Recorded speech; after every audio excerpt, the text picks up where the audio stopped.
This is important. Once you get the core of the masterclass done, which is the lesson that we're going to cover right now, come back to the previous pieces to make sure that they reflect exactly what the masterclass is going to be about. Working on the core of the masterclass will produce even more ideas, so what you initially thought might change slightly. What makes a difference here is to break down the topic into a few smaller steps or components so it's easier to follow. So go through each step or component of the topic, including the surprise element, and follow this 4-part sequence, which will produce the best results in terms of comprehension and willingness to take action. Got benefits, explanation, example, action item. Why the step is essential, the benefits. What is it about? The explanation. Example. And how to put it to practice. The action item.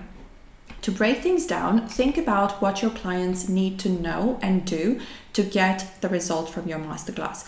What you believe is simple might actually be too complex for them. You're an expert in what you do, they are not. They've been focusing on other things. So think about steps, elements, items, small, really digestible pieces of information, knowledge that helps them take action.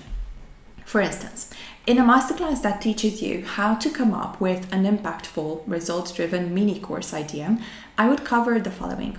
The expertise, this is the outer layer that engulfs everything we know and have experienced. Then the topics, all the stages in the client journey, the knowledge and the action steps they need in order to get results. And then the strategies and techniques within that topic. And this makes an idea laser focused.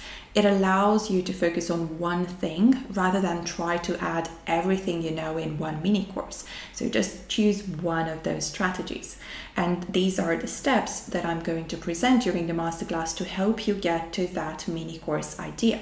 And I would also add a secret technique that helps validate the idea fast and with ease. And then I will highlight at least 3 benefits for each step in the core of the masterclass.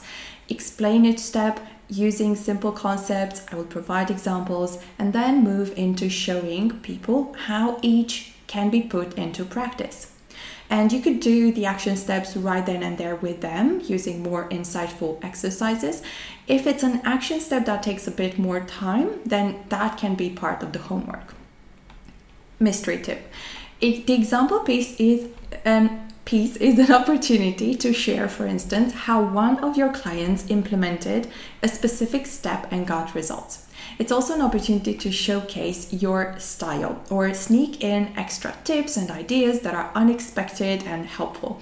Just like the one I did on smooth transitions, for instance, or the one on picking the best idea for a mini course. You need to be excited about what you're sharing. That's really important. So let's do this. It's time to simplify the topic and make it digestible. Break things down and use the 4-part strategy to create a content structure for each step in the core of your masterclass, one that makes sense. Use the PDF to guide you. And next up, we explore a different way of doing recaps that helps with awareness of results. See you in a bit.